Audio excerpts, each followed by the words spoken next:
¿De qué habla este capítulo, hermanos? ¿De qué habla? Al estudiar este capítulo saltan varias dudas para quien estudia el texto, para quien lo analiza. Y una pregunta que quiero decir aquí al comienzo. Hermanos, ¿es justo, es correcto, es normal que nosotros nos enojemos con Dios? ¿Saben que hay un profeta que se llama Habacuc? No sé si lo pueden buscar si quieren. Profeta Habacuc, un profeta menor. Si no lo buscan, yo lo leo aquí, el capítulo 1 de Habacuc. ¿Saben que es muy interesante? Porque Habacuc es un ejemplo de esto. ¿Es posible esto, enojarse con Dios? Habacuc capítulo 1, versículos 12 y 3. Miren lo que dice. ¿Hasta cuándo, Jehová, clamaré y no oirás? Y daré voces a ti a causa de la violencia y no salvarás. No sé si escuchó bien. Miren lo que está haciendo Habacuc. Está reclamando a Dios, está diciendo, ¿hasta cuándo, oh Jehová, clamaré y no oirás? Y daré voces a ti. Eso es gritar, hermanos. Versículo 3. ¿Por qué me haces ver iniquidad y haces que vea molestia? Destrucción y violencia están delante de mí, y pleito y contienda se levantan. Wow. ¿Cómo es posible que un hombre pueda hablar así frente a Dios? Yo no sé, yo no lo haría jamás. Pero ¿saben que en el día de hoy la gente se enoja con Dios? Ahora, la reacción de Jonás es un poquito más increíble, porque Jonás no solamente se enoja con Dios, sino que frente a lo que Dios le dice, miren el versículo 1, pero Jonás se apesadumbró en extremo y se enojó. ¿Por qué se enojó? En el contexto, lo que hace Dios es mandar a Jonás a predicar juicio a Nínive, pero los ninivitas se arrepienten. Y eso es lo que provoca el enojo en Jonás, porque Jonás, ¿qué es lo que quería? Quería ver destruido a los ninivitas, porque históricamente habían sido sus enemigos. Pero el versículo 1 dice, pero Jonás se apesadumbró en extremo y se enojó. En el versículo 9 también dice lo mismo, el autor lo repite. Mejor sería para mí la muerte que la vida. Me gustó mucho lo que dijo el pastor Samuel Barceló, porque él dice, esta es la versión cristiana del suicidio. ¿Me entienden? Es como pedir uno el suicidio asistido. Señor, quítame la vida. Muy interesante lo que dice él. Job 42. Ustedes saben que también Dios conversó con Jonás. Y miren la conclusión que llega Jonás. Jonás va a entender en Job 40, versículo 2. Y él pregunta, bueno, ¿es sabiduría contender con el Omnipotente? Lo que está diciendo Jonás, ¿es sabio que uno se ponga a discutir con Dios? ¿Cuál es la respuesta a esa pregunta? No, porque la palabra contender significa discutir, significa reñir. ¿Es sabio reñir con Dios? Hermanos, todos nosotros pasamos por dificultades de la vida y va a llegar un momento en que la opción de poder echarle la culpa a Dios va a estar ahí presente. Y de hecho hay mucha gente que le echa la culpa a Dios de las cosas que le pasan. Por eso es que Job pregunta, ¿es sabio contender con el Omnipotente? Si quieres leer lo que Dios piensa de Job, lea el capítulo 40. Miren las respuestas que le va a dar Dios a Job. Y Job va a quedar, como se dice, chiquitito. Por eso que él va a decir, hablaba lo que yo no entendía. Ahora, hermanos, ¿por qué Dios no cortó a Jonás en el acto? Porque él es irreverente. Miren lo que dice el versículo, repito, versículo 1. Pero Jonás se apesadumbró en extremo y se enojó y oró a Jehová y dijo, ahora, oh Jehová. Bueno, no es esto lo que yo pensaba. Eso es lo que está diciendo. Pero miren en el versículo 9.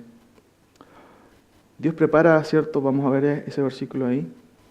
Dice que Dios preparó un recio viento sobre él que hizo que él se desmayara. Y él va a decir, mejor sería para mí la muerte. Después en el versículo 9 dice, entonces dijo Dios a Jonás, ¿tanto te enojas por la calabacera, que era una planta que servía de sombra para él? Y él respondió, miren, mucho me enojo, ¿hasta cuándo? Hasta la muerte. Yo no sé por qué el texto no dice, y uno debería haber esperado, yo esperaría en el texto, después en un versículo 12, porque no hay 12, recuerden que ¿cuántos versículos tiene el capítulo 4? 11, ¿cierto? Yo hubiera esperado en el 12 y Dios mató a Jonás por su irreverencia. Pero no está en el texto. Y yo me pregunto por qué Dios pasa, entre comillas, por alto, porque hay una persona en el Antiguo Testamento que fue Moisés. Recuerden qué le pasó a Moisés cuando Dios le dijo, habla a la roca. ¿Y qué hizo Moisés? Golpeó la roca. ¿Y qué le pasó a Moisés? No la sacó barata, digámoslo así, en el lenguaje criollo. No. Dios condenó a Moisés y le dijo, bueno, porque tú me desobedeciste, tú no vas a experimentar la tierra prometida. Solamente la verás de lejos. Pero Jonás se da el lujo de enojarse con Dios. Y Dios le dice, ¿es justo que te enojes tanto? Y Jonás dice, sí, hasta la muerte. Es como si un hijo dijera a su padre o a su madre, hijo, vaya a hacer la cama. No quiero hacer la cama. ¿Y por qué te enojas tanto si te estoy pidiendo? Sí, me enojo y punto. ¿Qué haría un padre? Un padre cristiano, diría yo. Lo castiga, lo daría vuelta ahí mismo, ¿cierto? Pero ¿por qué Jonás se da el lujo de hacer eso? ¿Y por qué Dios no lo corta en el acto, hermanos? Eso a mí me impresionó al ver el relato. ¿Por qué Dios no lo corta? Y por otro lado, ¿por qué Dios, yo les pregunto a ustedes, ¿Dios sabía que Jonás iba a ir a Tarsis? ¿No quería ir a Nínive? Porque recuerde que en el relato Dios manda a Jonás a predicar y él dice, no, yo me voy para otro lado, no voy a obedecer. Y toma un pasaje, compra cierto un pasaje y se va para otro lado. Bueno, Dios sabía que Jonás iba a rehuir justamente del mandato. ¿Y por qué lo elige? Dios sabía que este era un profeta enojón y gruñón. ¿Por qué lo elige? Hermano, Jonás nos quiere enseñar algo. Dios nos quiere enseñar algo aquí en el texto. Ahora, versículo 1. Vamos ahí. La primera reacción de Jonás tiene que ver con la actitud de Dios. Porque este pueblo de los asirios era un pueblo, hermanos, cruel. Un pueblo que mataba a sus enemigos de manera muy cruel. A las mujeres embarazadas las partía, ¿cierto? Con espada, sus estómagos, ¿cierto? Los soldados asirios o ninivitas, ¿cierto? Lucían las cabezas de sus enemigos como trofeos. Era un imperio muy cruel y la historia así lo corrobora. Por eso que Jonás se enoja también desmedidamente, y el texto dice, pero Jonás se apesadumbró en extremo. Esa palabra extremo, hermanos, es muy importante en el texto. No fue un enojo simplemente. En extremo implica que la furia de Jonás fue tal, ¿cierto? Y por eso que vemos que él incluso pide la muerte. Dice el texto, pero Jonás se apesadumbró en extremo y se enojó, y oró a Jehová y dijo, ¿no es esto lo que yo decía estando aún en mi tierra? Por eso me apresuré a huir a Tarsis, porque yo sabía que tú eres un Dios clemente, piadoso, tardo en enojarte y de grande misericordia y que te arrepientes del mal. Ahora pues, oh Jehová, te ruego que me quites la vida, porque mejor me es la muerte que la vida. ¿Cómo entender eso? Lo primero, hermanos, el texto literal es muy interesante. Dice, se disgustó grande y enojo a él. O sea, lo que le sucedió a Jonás fue la reacción de la acción benevolente de Dios con los ninivitas. Es raro el texto que dice así, se disgustó, grande y enojo. Es típico de la retórica del texto hebreo, se llama políptoton, que junta un verbo más un sustantivo y después un adverbio.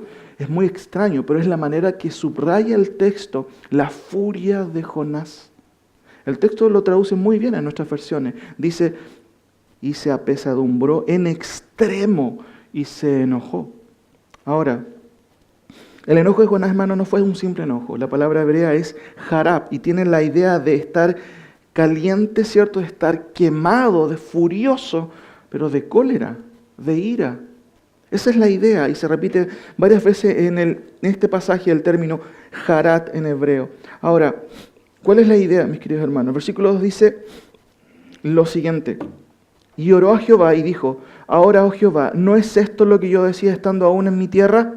Por eso me apresuré a huir a Tarsis, porque sabía yo que tú eres Dios clemente y piadoso, tardo en enojarte y de gran misericordia y que te arrepientes del mal. Hermanos, ¿quién nos está revelando el texto? Nos está revelando el corazón de Jonás.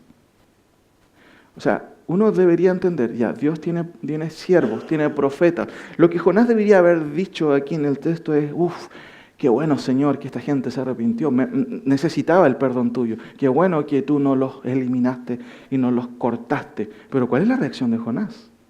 Es todo lo contrario. Él se enoja, mis queridos hermanos.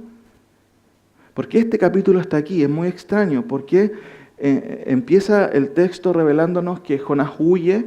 Después del capítulo 2 vemos que Dios trata con él. Y en el capítulo 3, ¿cierto? Vemos que Jonás expone una oración tremenda, ¿cierto? Acerca de quién es Dios, que de la salvación es Dios. Pero aquí estamos viendo el corazón de Jonás, hermano. Hermano, nosotros no vemos a veces los corazones de las personas, a pesar de que podemos ver las intenciones, y como dice su palabra, a veces no tenemos que ver el corazón, tenemos que ver lo que sale del corazón, y eso es evidente. Pero aquí Jonás está revelando qué es su corazón. Por eso que él dice, no es esto lo que yo decía estando aún en mi tierra. Seguramente él murmuraba, a lo más probable, si Dios me manda, va a perdonarlo. Es lo más probable. Por eso pensaba Jonás. Por eso que él dice, no esto es lo que yo decía cuando estaba allá en mi casa. Y miren las cosas que él repite. Tiene claro quién es Dios, versículo 2. Dios es un Dios clemente, es un Dios piadoso, tardo en enojarse y grande en... Él tiene claro la teología, tiene muy claro. No es una persona que no sepa quién es Dios, sabe quién es Dios, sabe, cierto, que Dios es misericordioso, que es piadoso, que es tardo en enojarse, pero aún así no sirve de nada. ¿Cuál es la respuesta de Dios? Fíjense en el capítulo 4, versículo 4. ¿Qué es lo que le responde Dios a Jonás? El texto dice, y Jehová le dijo, ¿haces tú bien en enojarte? Y no solamente enojarte, ¿cómo dice su Biblia? Tanto. Hermanos, ¿qué dice la Biblia del enojo? Miren, voy a leer algunos versículos simplemente, porque el texto no me dice y no dice, estás mal, Jonás, no lo dice, porque Dios quiere que veamos varias cosas aquí. Lo primero que estamos viendo es el corazón de un profeta. No siempre el corazón de un profeta es correcto. Uno pensaría, los profetas. No, este es un ejemplo de un profeta. Wow. Dios nos libre de ser como Jonás, hermano. Salmo 37:8 dice, deja la ira y desecha el enojo. No te excites en manera alguna a hacer lo malo. Eclesiastés 7:9. No te apresures en tu espíritu a enojarte, porque el enojo reposa en el seno de los necios. ¿Cómo está usted con ese tema del enojo? ¿Se enoja con rapidez? ¿Explota rápido? ¿Se sulfura con las emociones cuando no le hacen los justos a usted?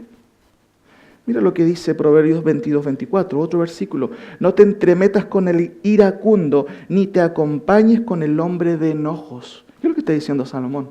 No te juntes con los que explotan rápido, los que se enojan siempre. No te juntes con ellos. Por eso Dios pregunta, ¿haces bien con enojarte tanto? ¿Cuál es la respuesta? Es una pregunta retórica. Y la respuesta es por supuesto que no. No hace bien Jonás en enojarse, hermanos. Ahora, la segunda reacción de Jonás, versículo 5. ¿Qué hace Jonás? Jonás, como un niño mimado, diría yo, se enoja, sale, se va a sentar en un lugar a esperar. A ver, ¿qué va a hacer Dios? Voy a esperar. Voy a esperar que llegue el fuego del cielo, quiero ver eso. Eso es lo que está diciendo el texto, leo. Versículo 5, y salió Jonás de la ciudad y acampó hacia el oriente de la ciudad, ¿cierto? Nínive, y se hizo allí una enramada, una especie como de casullita para protegerse ahí de la intemperie. Y se sentó debajo de ella a la sombra, miren, hasta ver qué acontecería en la ciudad. ¿Qué estaba esperando Jonás? A ver, ya que mande luego el fuego. Eso estaba esperando Jonás. ¿Qué hizo Dios? Mire la reacción de Dios. Versículos 6 al 8. Eso es lo que hace Dios. Y preparó Jehová Dios una calabacera. ¿Qué es una calabacera? Una especie como de planta que se da solamente en ese contexto en el oriente, una planta chica que no crecía más allá de 1 metro, un poquito más quizás, y que daba hojas grandes para que él pudiera tener sombra. Y eso es lo que dice el texto. Mire, y preparó Jehová Dios una calabacera, la cual creció sobre Jonás, o sea, pasó su cabeza, y ahí está el propósito, para que hiciese ¿qué cosa? Sombra sobre su cabeza, y mire que Dios es bueno, y le librase de su malestar. Y Jonás se alegró Otro problema que vemos en Jonás, que es bipolar, ¿se dan cuenta? Pasa del enojo a la alegría extrema. ¿Cómo se llama eso? Bipolaridad. Se alegró grandemente por la planta porque estaba cubriéndole sobre el sol. 7. Pero al venir el alba, ¿qué es el alba? La mañana, ¿cierto? Del día. Dios preparó un gusano, el cual hirió la planta, la calabacera. ¿Y qué pasó con la planta? Se secó. Mira el versículo 8, ¿qué va a pasar con Jonás? Y aconteció que al salir el sol en la mañana, preparó Dios, además del gusano para que matara la planta, un recio viento solano, ¿cierto? Y el sol hirió a Jonás, ¿dónde? En la cabeza. ¿Y qué le pasaba? Y se desmayaba. Y deseaba la muerte, diciendo, mejor sería para mí la muerte que la vida. Ahora, hay varias cosas que vemos aquí, mis queridos hermanos. Primero, Jonás no solo era una persona sin misericordia, también era obstinado y caprichoso. Fíjense, sale para ver la destrucción de los ninivitas. Diría yo, una persona obstinada, ¿cierto? Un profeta obstinado que se sienta y caprichoso más encima, porque dice, no, me voy a sentar aquí y quiero ver la destrucción de Nínive. Pero ¿qué es lo que hace Dios? Dios hace con él dos cosas. Hace algo bueno, ¿cierto? Para su bien, pero él no lo entiende así, para nada. Y después Dios, en disciplina, manda un viento solano que azotaba su cabeza y él dice el texto que se desmayaba. Ahora, nuevamente, hermano, Jonás dice, mejor sería para mí la muerte que la vida. Otra reacción de Jonás, otra reacción negativa, otra reacción infantil de Jonás. Fíjense en el versículo 9, hermanos. Entonces dijo Dios a Jonás, ¿tanto te enojas por la calabacera? Y él le respondió. Miren, uno podría leer el texto y quizás no entender lo que está diciendo Jonás. Pero lo que está diciendo Jonás, sí, me enojo mucho. Eso es lo que está diciendo Jonás. Y hasta la muerte.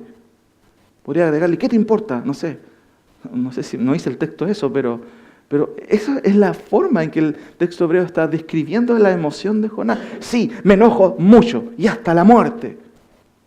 Hermano, yo no sé si usted tiene ese tipo de reacciones, pero ya vimos que claramente la palabra del Señor nos indica que el enojo no reposa en las personas sabias, sino en ¿quiénes? En los necios, dice la Escritura. Pero Jonás claramente, hermano, está revelando esto. ¿Cómo es posible que el profeta de Dios, que debería, obviamente, es enviado para mandar un mensaje de juicio, pero debería tener misericordia? Y Jonás no tiene nada de ello. Es un profeta caprichoso, es un profeta, ¿cierto?, y misericordia, hace lo que él quiere, se enoja en extremo. ¡Wow! Versículo 9. ¿Haces tú bien con enojarte tanto? Perdón, el versículo 4. Pero el 9 también dice lo mismo. ¿Haces tú, cierto, tanto te enojas por la calabacera? Hermano, Dios está interpretando muy bien el enojo de Jonás. El término que yo les dije era jará. Y en cierto sentido, Dios lo que está diciendo es, ¿haces tú bien en airarte tanto? Eso es lo que está diciendo Dios a Jonás. ¿Haces bien con airarte hasta ese extremo? Ahora, hermanos, Dios quiere que Jonás piense un poco, pero también Dios hace algo que a nosotros Dios no nos aconseja hacer. Miren algunos versículos en Proverbios. Vaya a Proverbios por un momento. Miren qué interesante. Proverbios 9:7. Dios hace algo aquí que no nos aconseja a nosotros hacer, pero Él lo hace porque Él es Dios. Está razonando con una persona que está enojada. Wow, ¿ha tratado usted de razonar con alguien que está en la furia de sus emociones? Proverbios 9:7 dice, el que corrige al escarnecedor, una persona que se burla, se acarrea afrenta. El que reprende al impío se atrae mancha. Versículo 8, no reprendas al escarnecedor para que no te aborrezca. Corrige al sabio y te amará. Proverbios 9:9 dice, da al sabio y será más sabio. Enseña al justo y aumentará ¿Qué pasa cuando quieres corregir a alguien que no quiere aceptar consejo? ¿Cómo nos va? No le gusta. Por eso que el texto es muy interesante. Dice, da al sabio y será más sabio. Enseña al justo y aumentará su saber. Pero el antónimo de ello es, no se te ocurra corregir a un escarnecedor, vas a salir mal. Por eso el texto dice, el que corrige al escarnecedor, al que se burla, se acarrea afrenta. Traté de aconsejar a esta persona y, ¿sabes? No me entendió. Todo lo contrario, pensó que yo le estaba haciendo mal. Ahora, note por favor el 17:10 de Proverbios. Proverbios 17:10. Dios hace algo que no nos aconseja hacer a nosotros. ¿Por qué lo está haciendo Dios? Porque Él es Dios y nos quiere mostrar algo. Ya nos está mostrando el corazón de este profeta que no es muy justo. Proverbios 17:10 dice, la reprensión aprovecha ¿a quién? Al entendido, más que 100 azotes, ¿a quién? Al necio. Hermanos, cuando uno quiere corregir a alguien, si es necio, por más que hables con esa persona, ¿cuál va a ser el resultado? No va a sacar nada. Pero Proverbios dice, corrige, ¿cierto?, al entendido, y por eso el texto dice, la reprensión aprovecha al que comprende y entiende. Wow, sí entiendo, gracias por aconsejarme. No lo veía así, perdona, gracias por tu consejo. Mira lo que dice Proverbios 17:12, este último ejemplo. Dios hace algo aquí que no nos aconseja hacer a nosotros. Imagínense nosotros aconsejando a Jonás, pero Jonás dijo, mira, lo que pasa es que quizás que no hubiera dicho Jonás. Proverbios 17:12, mejor es encontrarse con una osa a la cual han robado sus cachorros que con un fatuo en su necedad. Interesante, dice osa, no dice oso. Bueno, porque tiene los cachorros, sin duda. Pero mire el paralelo que hace el autor de Proverbios, Salomón. Mejor es encontrarte con una osa que le han robado sus cachorros que aconsejar a alguien fatuo. Esa es como la idea, que con un fatuo en su necedad. Hermanos, ¿quién podría hablar con Jonás y haberle aconsejado? A ver, Jonás, ven para acá, viejo. Mira, lo que pasa es que, mira, Dios es misericordia, y tú lo sabes, y él, de verdad los niñitas se arrepintieron. Deberías estar contento. ¿Qué él no hubiera dicho Jonás a nosotros? Lo más probable nos hubiera pegado, quizás, hermano. Por eso es que es interesante.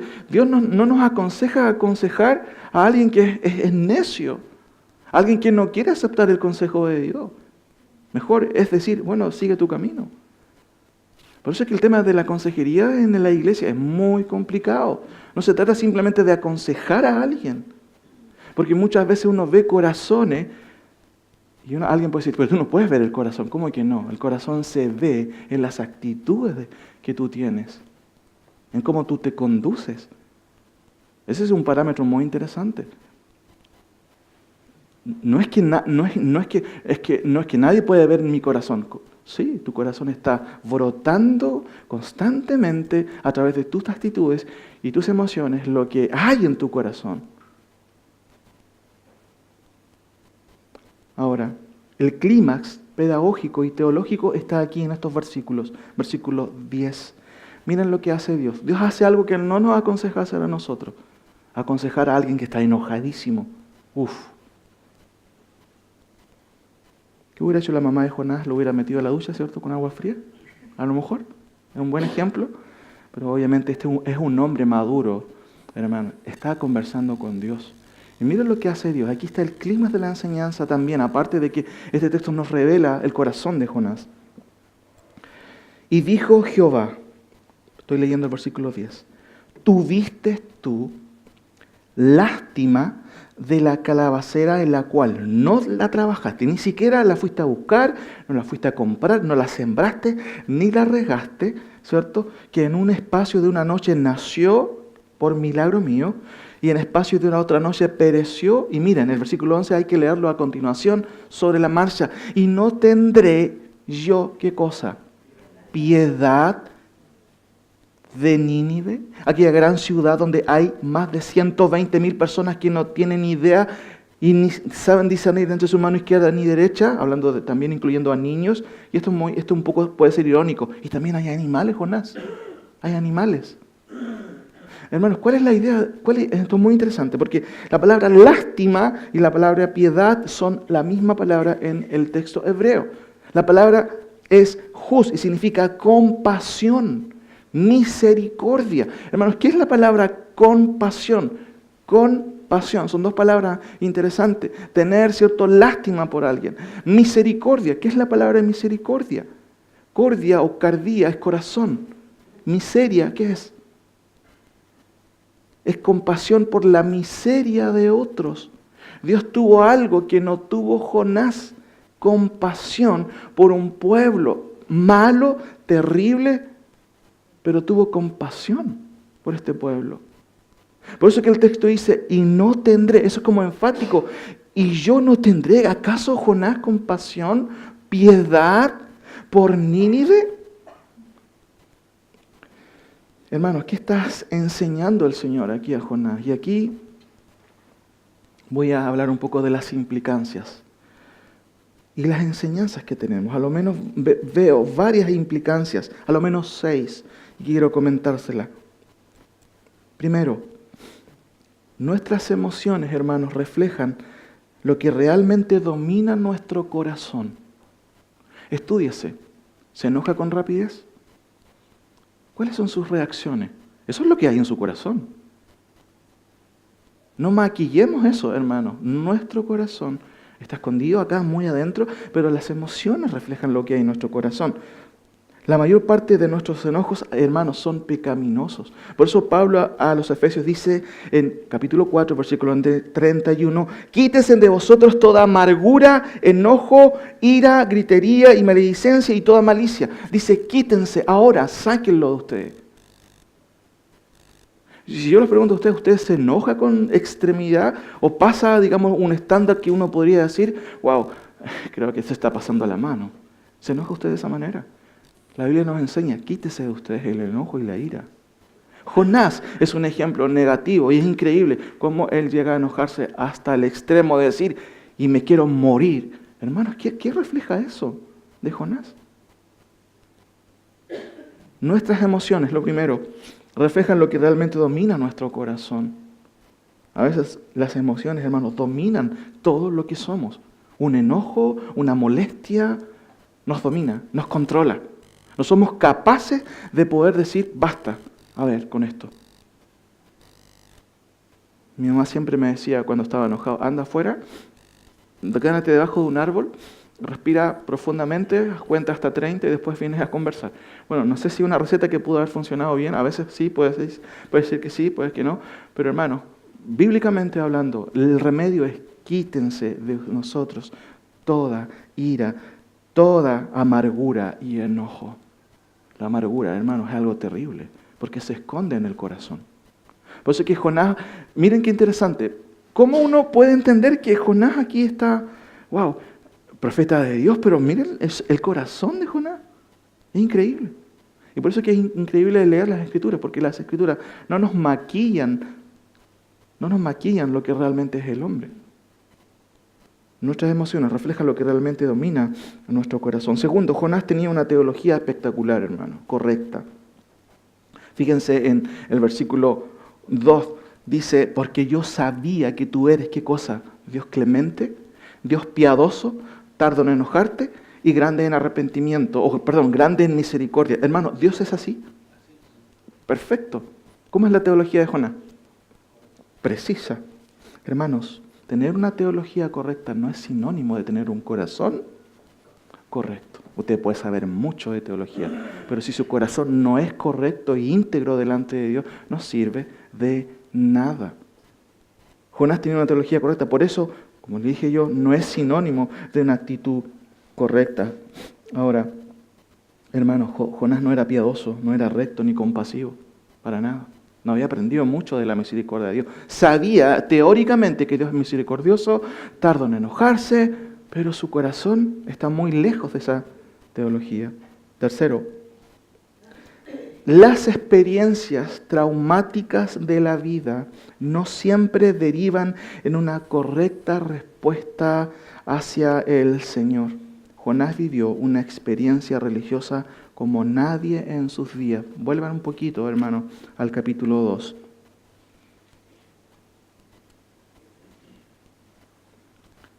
Jonás está dentro del pez, y dentro del pez Jonás es el hombre más espiritual que pueda haber en la vida. porque él va a confesar muchas cosas dentro del pez. En mi angustia, dice el versículo 2, invoqué en mi angustia a Jehová y él me oyó. Desde el seno del Seol clamé y mi voz oíste. Está dentro del pez, hermano, sufriendo. Estuvo varios días ahí, 3 días, ¿cierto? Y 3 noches. Me echaste a lo profundo en medio de los mares y me rodeó la corriente. Entonces dije, desechado soy de delante de tus ojos, más aún veré tu santo templo. Las aguas me rodearon. Ahí está todo ese clímax, ¿cierto? Emocional de Jonás. 6. Descendí a los cimientos de los montes. La tierra echó sus cerrojos sobre mí para siempre. Mire el versículo 6, segunda parte. Mas tú sacaste mi vida de la sepultura, oh Jehová. 7. Cuando mi alma desfallecía en mí, me acordé de Jehová. Y mi oración llegó hasta ti. 8. Los que siguen vanidades ilusorias, su misericordia abandonan. Mas yo con voz de alabanza te ofreceré sacrificios, pagaré lo que prometí. Las salvaciones ¿de quién? ¡Oh, qué tremendo Jonás! ¡Tremendo! ¡Qué hombre más espiritual! Hermanos, las experiencias traumáticas tampoco son un catalizador para cambiar nuestro corazón. Jonás es el hombre más espiritual dentro del pez. Va a decir tremendas alabanzas a Dios, pero ¿y su corazón cómo está? Hermanos, en el versículo 4 lo primero que encontramos es la reacción de Jonás. ¿Se da cuenta de la gran diferencia? Hermanos, nosotros podemos pasar por experiencias traumáticas en la vida, pero eso no es el factor que cambia nuestro corazón. Puede sufrir un montón de cosas en la vida, accidentes como, bueno, en nuestra congregación experimentamos un par de hermanos aquí, ¿cierto? Un accidente. Pero eso ¿puede cambiar nuestra vida? Sí, a veces sí, puede cambiar. Pero a veces no, hermano. Podemos vivir tremendas experiencias y en la experiencia decir, Señor, gracias porque tú me salvaste, pero a veces nuestro corazón sigue igual, nada ha cambiado. Cuarto, si usted ha notado en Jonás, lo que más se revela en Jonás son milagros sobrenaturales. ¿Notó eso? ¿Jonás estuvo lejos de esos milagros o estuvo cerca? ¿Los vio? ¿Los experimentó?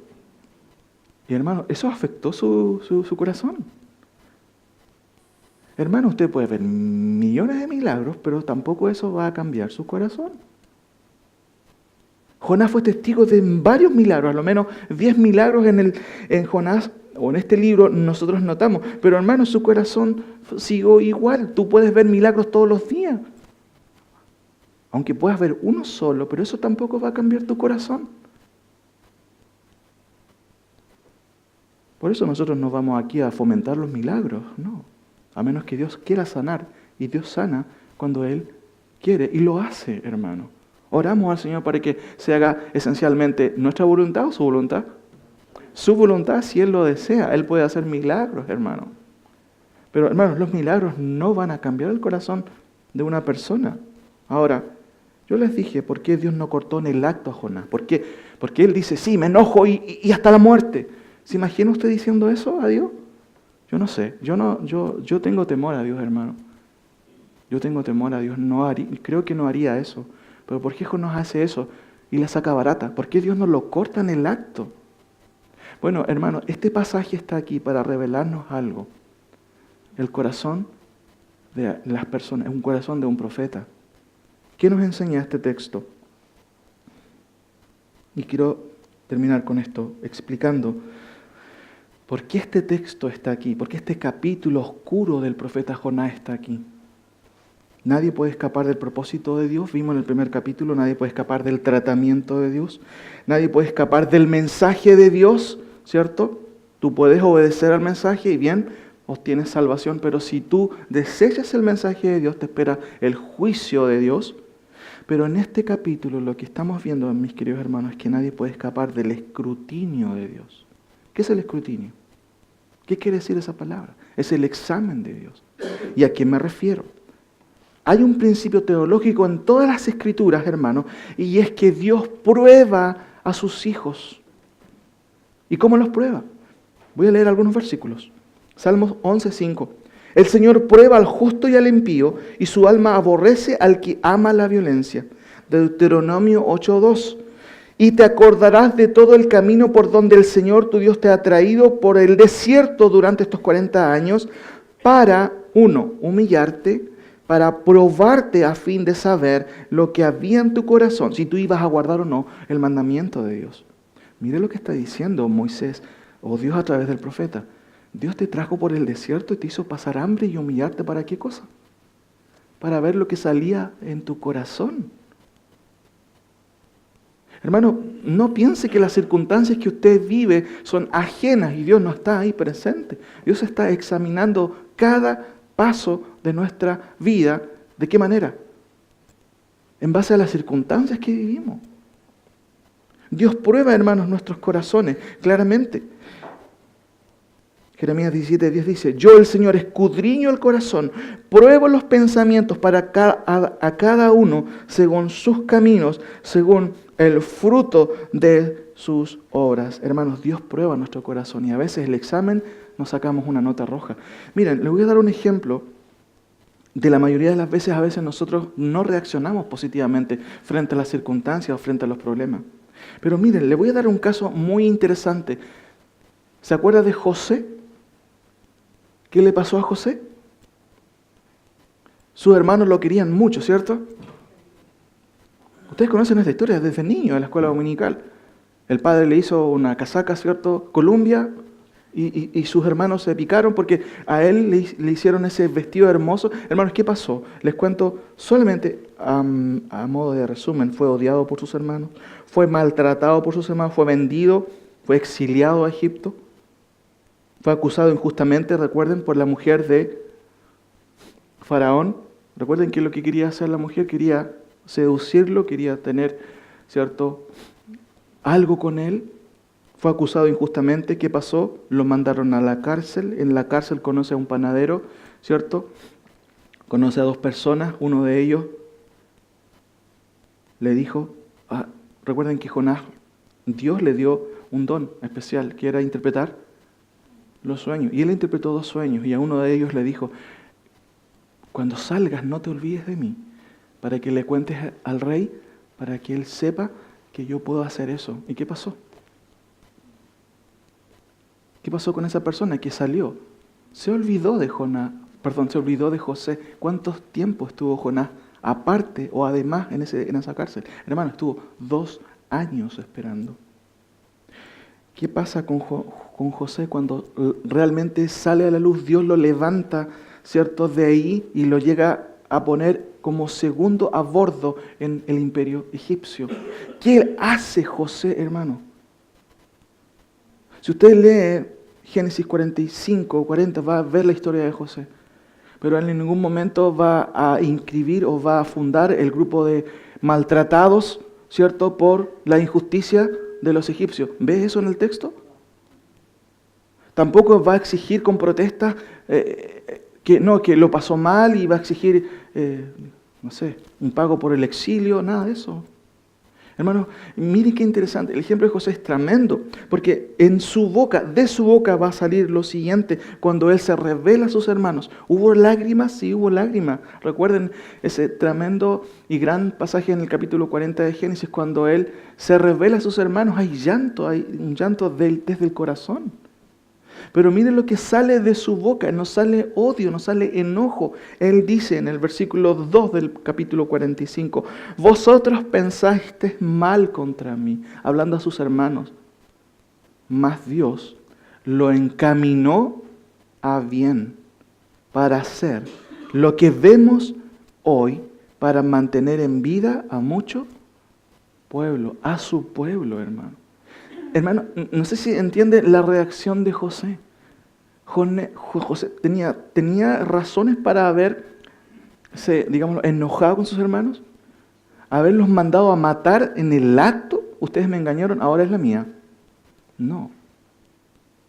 ¿Qué hacen algunos creyentes en el día de hoy? Se enojan por cualquier cosa. No quieren sufrir ningún menoscabo. No tienen una perspectiva escritural de sufrimiento. José, si no hubiera tenido una perspectiva escritural y divina de su fracaso, de su sufrimiento, ¿qué hubiera hecho? Como les dije, hubiera llegado después de ahí y hubiera perseguido a su familia, los hubiera matado. Pero él, hermanos, entiende muy bien, bajo la perspectiva escritural, no, esto Dios lo hizo para preservar a mi familia. Y yo no me voy a enojar con ellos. Lo más probable es que sufrió mucho, hermano. Pero muchas veces nosotros no queremos hacer eso porque no tenemos una perspectiva de la santificación. ¿Qué Dios quiere hacer conmigo? Hermanos, nosotros muchas veces somos probados por Dios. No aquí el domingo cuando todos parecemos santos, no. Dios nos prueba día a día. En una relación quizás que no es muy buena. En un trabajo que a lo mejor no es muy bueno para mí. Si yo les preguntara a ustedes si sufren menoscabo en su trabajo, lo más probable, la mayoría de ustedes me diría, sí, pastor, miren, tengo un jefe complicado, tengo una jefa complicada, un accidente, una familia que a lo mejor no es muy adecuada. Hermanos, Dios siempre nos está probando. Y Él no nos dice, ahora tienes prueba el martes, coeficiente 2, no dice eso. Cada acto, cada circunstancia de nuestra vida, Dios está probando nuestro corazón. ¿Qué sale de nuestro corazón? Hermanos, al mostrarnos una faceta oscura de Jonás, Dios está mostrando su perfección también. Fíjense, dos cosas muestra también. Juicio y misericordia. ¿Por qué juicio? Recuerden, ¿cuál fue el mensaje de Jonás a Nínive? De aquí a 40 días, Nínive. ¿Cómo reaccionó Nínive? Se arrepintió, y usted puede leer el capítulo 3. Es increíble la respuesta de los ninivitas. Y del rey para abajo, incluso los animales. Por eso que el versículo dice, y Dios vio lo que hicieron, no lo que dijeron. No, Dios no reaccionó en base a las intenciones. No, sí, ahora voy a seguir al Señor. No, Dios vio lo que hicieron.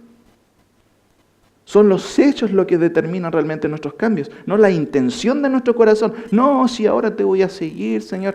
No, si en realidad es importante seguir al Señor. No, el Señor no reacciona frente a nuestras intenciones, sino frente a nuestros hechos, hermanos. Ahora, Jonás es una persona que no tiene compasión, pero este relato, mis queridos hermanos, nos muestra y nos enseña que a diferencia de Jonás, Dios es un Dios misericordioso, pero aún así que su justicia no pasa por sobre su misericordia. Vamos a leer después Nahum, un profeta que va a hablar en contra de los ninivitas 120 años después. ¿Y qué pasó? Vamos a verlo, porque Nínive volvió a ser la nación cruel y Dios no dejó de mandar su juicio y quedaron cortados, eliminados de la faz de la tierra. Pero aquí, sin duda, hubieron muchos creyentes, hermanos ninivitas, y lo más probable, cuando estemos en presencia del Señor, nos vamos a encontrar con más de un ninivita. ¡Wow! ¿Tú respondiste a la predicación de Jonás? Sí, yo respondí a la predicación de Jonás. Imagínense. Ahora, termino con esto, mis queridos hermanos. El texto revela un equilibrio perfecto entre el juicio y la misericordia de Dios. De aquí a 40 días Nínive será destruida, pero la respuesta de los ninivitas, claro, fue positiva. Hubo arrepentimiento, sí. Hubo salvación, como vemos en el versículo 10. La pregunta para nosotros es la siguiente, hermanos. ¿Ustedes han creído en Cristo? ¿Saben por qué, hermanos, pregunto esto? ¿Están siguiendo a Cristo? Porque el mensaje de juicio de Dios, si lo hacemos paralelo a lo que vemos en el relato de Jonás, es de aquí a 40 días Nínive destruida. Pero Dios nos dice lo mismo en el día de hoy. De aquí a lo que tú vivas, si no te arrepientes, el juicio de Dios vendrá sobre ti. ¿Y dónde vemos la misericordia de Dios, hermano? Fíjense, con esto termino. Juan 3:17 dice lo siguiente. Porque no envió Dios a su Hijo al mundo para condenar al mundo. Y el texto en realidad podría decir lo siguiente. Porque no envió Dios a su Hijo para seguir condenando al mundo, sino para que el mundo sea salvo por él, Cristo. Y el que en él cree no es condenado. Pero el que no cree, en este caso en Cristo, bueno, ya ha sido condenado o sigue en condenación, porque no ha creído en el nombre del unigénito Hijo de Dios. ¿Qué aprendemos de Jonás, mis queridos hermanos? Por un lado, la misericordia de Dios frente a una nación cruel Aprendemos que Dios prueba nuestros corazones y la Biblia no oculta el corazón de Jonás, pero también nos revela que Dios puede perdonar al pecador. ¿Y qué es lo que hizo Cristo en la cruz, hermanos? Es eso, fue perdonar nuestros pecados. ¿Y usted ha creído en Cristo? ¿Ha creído en el mensaje de Dios? Dios mandó a un profeta a Nínive, a una nación mala, pero hermanos, Dios mandó a su Hijo también a un mundo lleno de maldad y lleno de pecadores como somos nosotros. La única gracia que nosotros hemos tenido, si hay algo en nosotros, es que hemos creído solamente en este mensaje. Hermanos, por eso les pregunto, ¿ustedes han creído en Cristo? ¿Han creído realmente en Él?